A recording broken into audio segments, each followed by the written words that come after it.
So this is a little bit different video today. That's why we're just sitting here in the keyhole right now. Because I finally finished the pond, as you may have seen in an earlier video, but it means it's time to put all that footage together and take a look at so you can see how that was done. I would not call it a how-to video. I would call it a how I did it video.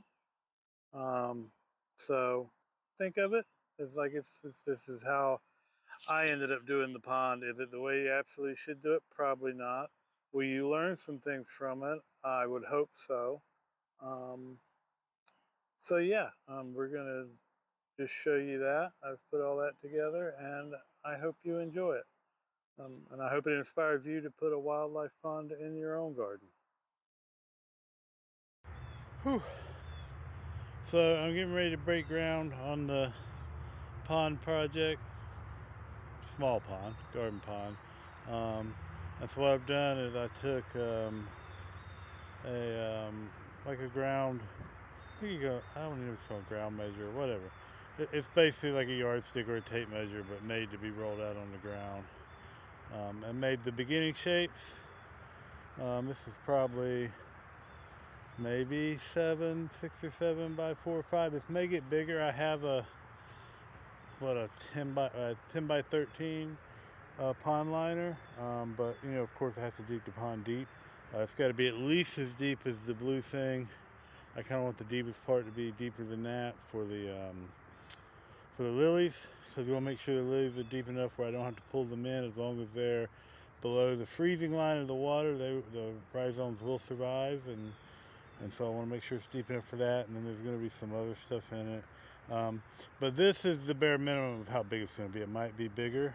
My plan is to take a edger tool and just kind of go around this and mark it today. It was kind of a late night last night, and I don't feel like I'm not going to start digging yet. Plus, I don't want to start digging until I'm ready to actually pull that liner out. So once I start digging, especially if I don't get all done today, but even if I do, I need to put the pond liner in. So yeah, I'm gonna just go around this with the edger and mark things out, and just go, and that way I have the basics of where I know where to start, and I can work on digging as I have time, which is probably how that's going to happen, is just as I have time. So yeah, we're finally starting that, and that's hopefully what this video will be all about. So there are a few reasons why you might want a wildlife pond in your garden, or at least some kind of water feature. One, and primarily to bring in wildlife, like it's in the name, obviously. But bringing wildlife, particularly for us frogs that will eat mosquitoes and other pests as well as slugs, is a big reason to do so. You're providing more habitat and more biodiversity, which, if you're gardening, I think is something that is probably important to you or should be important to you. They are aesthetically pleasing, not just visually, but if you put in a water feature like I did with this one, and you'll see they also create a pleasant sound, and that's a whole thing in and of itself that I don't really cover in this video. But there's lots of reasons to do this, and you don't have to do what I've done here. You can do what I did last year and take a few barrels and stuff and put them together in a way that works. So those are some of the big reasons why we would do this. And now I'm going to shut up and let me dig. And if you don't want to watch me dig, you can skip to here for the next bit of narration.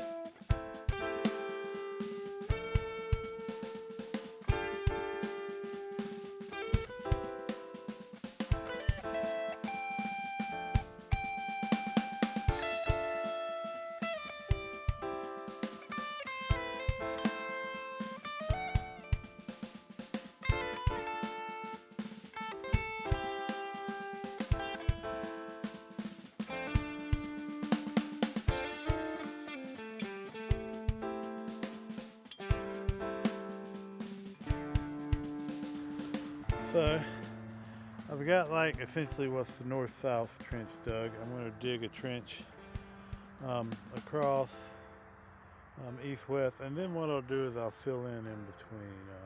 This north-south trench is right at 5 feet. I'm willing to go to 6. It just depends on how it looks when I get the liner in it and as I deepen it and all that, and then across the other way. It's probably about another, from that point, which is about the midpoint, it's about 2.5, 3 feet to there, more like 3 and another 3 feet to there. And we'll dig those out and then we'll see what we can fill in, try and make it look natural. I had laid it out before, but where I had it didn't quite work. And also, as you can see, there's water in the bottom there, so hopefully that's going to dry out. Like, our clay is really close to the top. I want to be able to put the liner in there and not worry about that, so hopefully that'll dry out by the time I get done digging. This is day 2, of course, and we're at least going to get that trench done, and we'll see from there. I have to do some other things today too. So now's as good a time as any to mention that where I'm taking this soil and dirt and clay that I'm digging up is to fill in holes in the garden, low spots that have been caused by erosion or a certain white dog that you'll probably see here in a second. So I'm just filling those spots in that are in the pathways. They aren't in the beds themselves, but that's what I'm doing with a lot of this soil and spreading it out. That's why it's unfortunate that there's so much clay. But if you go back to some of my other videos, particularly where I talk about putting the living pathways in the garden, which we also did, you'll see that the clover has done a good job of growing into the clay and breaking it up, and eventually all that between the clover breaking it up and the microbes and the animals in the soil has gotten integrated in the garden, and now you can't really tell where any of those spots are where I was putting this dirt. There's almost no bare patches in the garden, which is fantastic and part of the plan for living pathways.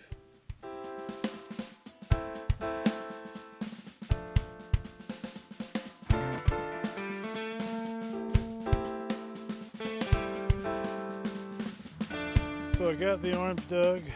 I think I'm going to go ahead and move that out of the way a little more and go ahead and try and fill in around them. I'm not digging to depth everywhere, but some of this towards the end is where it'll be, but there'll be at least 2 levels to this, maybe more. But if I can go ahead and get the shape done, then I can start messing with some other things. Hopefully the water will dry out if I do that. That way I can put the liner in and get an idea how much more liner I have to play with.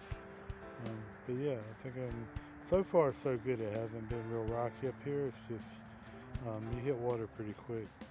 So yeah, that's what next step is to go ahead and fill this in. And this is just so I have like a max width and a max length.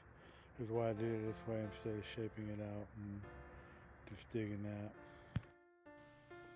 And part of the advantage of doing this in what may seem like kind of a haphazard way to someone who might be more regimented in particular than I am, is that the pond hopefully is we're gonna achieve a shape that looks natural. We want it to look natural, right? Not that I put it in there. I mean, I'm putting it in there, obviously, but the more natural it looks, the more aesthetically pleasing it is, especially to someone like me, who likes a little chaos, who likes a little disorganization in their beauty, so to speak. So I would say don't beat yourself up too much. Don't be too exacting.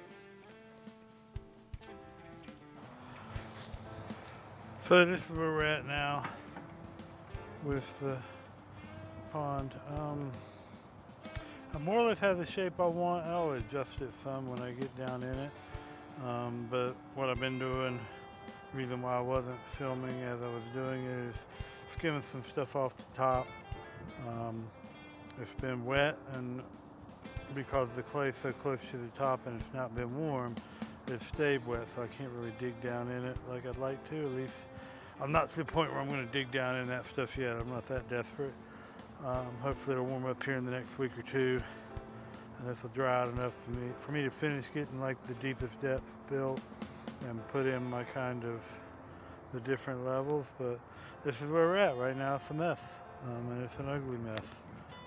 But that, as with most things, that's usually how they are in process until they're done. And hopefully when it's done, it won't be an ugly mess.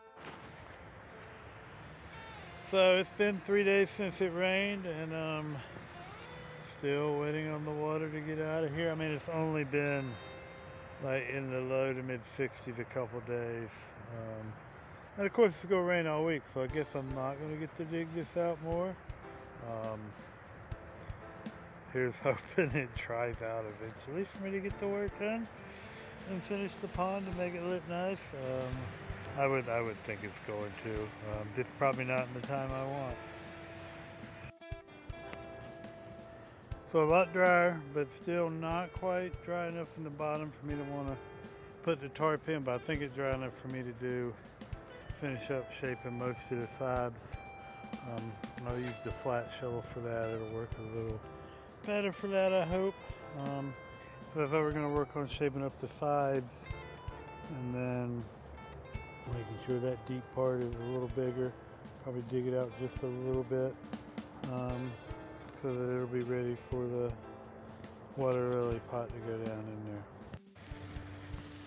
So I got the liner in. It looks like way too much is not as much more as it appears once I fill it up with water and get it sealed in.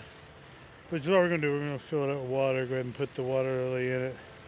Not going to put any rock in it yet until I give it a few days, make sure it's not leaking. But yeah, that's where we're at. We're about to put in the water lily and fill it up with water. So now I got it mostly full of water, and we'll let it sit a few days, make sure it's not going to leak.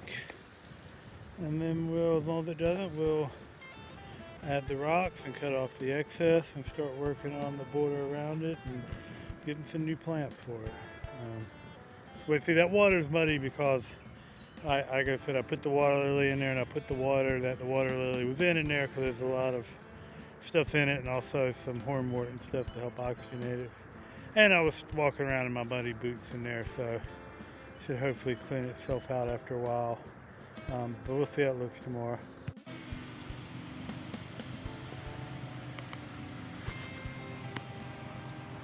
Pond water's staying pretty clear. It's been about 2 weeks now. I gotta add some more hornwort to it when I get to it. You probably can't see it, but I can tell that the water lily is putting out new shoots, and they haven't quite reached the surface yet. Still got to finish the edge, but other priorities have stepped in.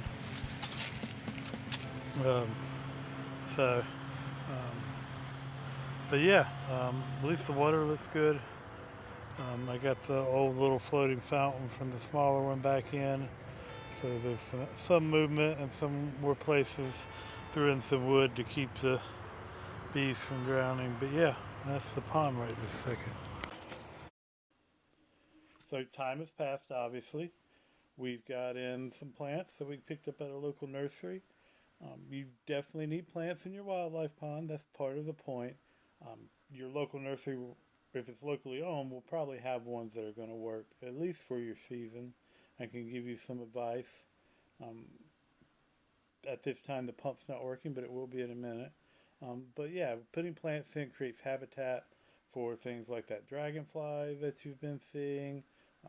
The frog is much happier, even though he had moved in before then. It just brings in other insects and stuff. It also provides shade for the pond that will keep the water cooler to help cut down on the algae. And the plants will filter the water and keep it pretty clear.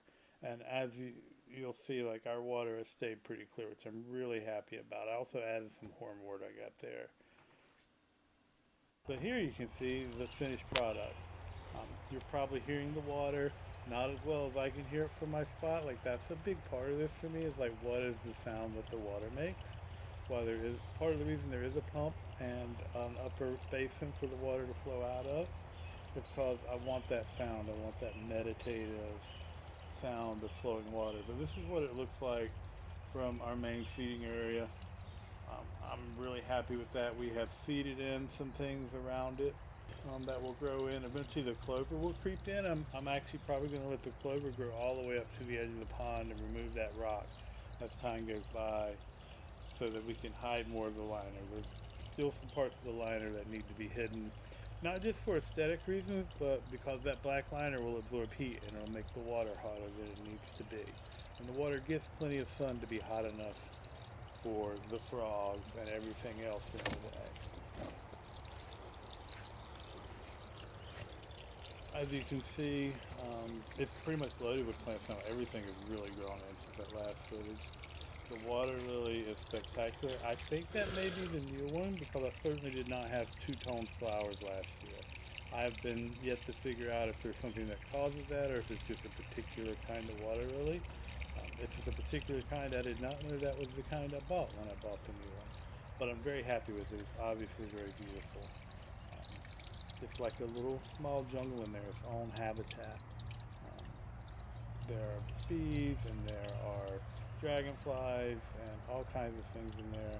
One thing me and Dave were talking about just earlier today is how since the frog has gotten comfortable in the pond and we've had stuff move in, we haven't seen as many slugs because frogs eat slugs. Toads eat slugs. God, that thing is beautiful, isn't it? I'm really, really proud of that water. Last year I didn't get to see any of the lilies bloom. We were gone, but that is fantastic. And that's another reason to have a water feature in your garden. You know, you're going to be able to have plants that you wouldn't normally have in that garden.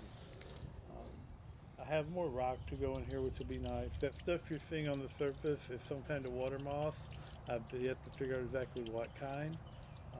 And it kind of came with the plants. It was in the plants that I bought, and it's doing a good job of keeping the water clear. It is not algae. That is not what it is. It is an actual plant. So it's kind of nice.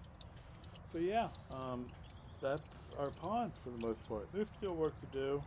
I want to work on the basin part of the water feature, but if, one, serving the purpose of water falling down, but also it provides a habitat for the frog likes to go in there in the shade. I think the bunnies sometimes go in there to hide. And there's always more work to do. Hiding the liner, maybe changing plants next year, working along the edge. There's always more work to do in the garden. Nothing is ever complete. That's one of the reasons I like gardening, is it is this constant creative endeavor. That not just is a thing of beauty, but as you see, it benefits the wildlife and the environment that it sits in. So I hope that inspires you to take a shot at creating a water feature for your garden, whether you dig a pond like I did or do what I used to do, get some old barrels or buckets and create something. But yeah, this is how I put in a pond. I don't know that it's the best way to do it, but it's how I did it. It seems to have worked, and I'm happy with the results. If you made it this far, thank you, and I hope you thoroughly enjoy